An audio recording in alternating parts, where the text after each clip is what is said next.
Okay, let's do a problem about fraction division. This is coming from Chapter 7, from the closure problems, 7-135. Maureen and Michael want to make cupcakes for their teachers. They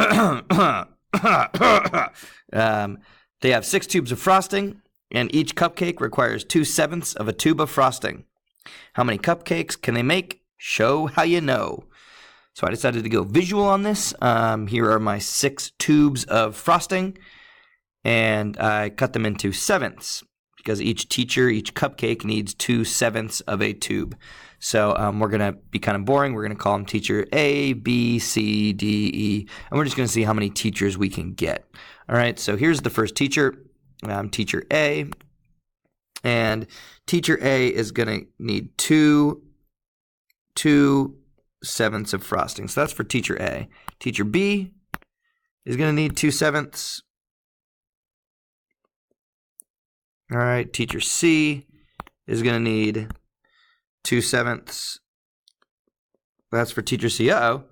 Well, teacher D here is, let's see, teacher D gets 1/7 here, but then you need to open up the next tube. So D will also get this one here. So it's here, this piece, and then also this piece here. So it's these 2 pieces here. Doesn't look the best, but those 2. So 2 for A, 2 for B, 2 for C, and then 2 for D. So you go into the second tube. I'm going to pause this video and keep doing this, and then it'll pick back up. So I'm going to keep doing every two, and see how many we get. Okay, so there you go. There is the 6 tubes of frosting divided up into 2/7 sized parts. And now you can see all the way from teacher A to teacher U. So that's 1, 2, 3, 4, 5, 6, 7, 8, 9, 10, 11, 12, 13, 14, 15, 16, 17, 18, 19, 20, 21. 21 teachers you can make cupcakes for. Now you can also do this just with like a number sentence. You could say 6 tubes of frosting. Say 6 tubes of frosting divided into 2/7 sized groups. Equals what? Well, to divide fractions, I like to make my whole numbers a fraction. So we now have 6/1.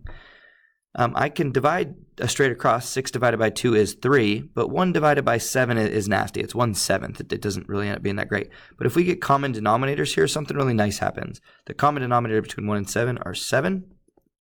So our new division problem becomes 42/7 divided by 2/7. Now, if you take a look at what we did. Our problem was 6 wholes divided by 2/7, and that was what we had originally. The circles, we had 6 circles. And when I divided it into 7 pieces each, all of a sudden, this was the 6 wholes. 6 wholes is 42/7. So there's the 42/7. And now if I take the 42 pieces, the 42 1/7 sized pieces, and put them into groups of 2, you end up with 42 divided by 2 is 21. Let me do that again. 42 divided into groups of 2 is 21. 21, and that's our answer. 7 divided by 7 is 1, and 21 divided by 1 is just 21. All right, hope you enjoyed the video.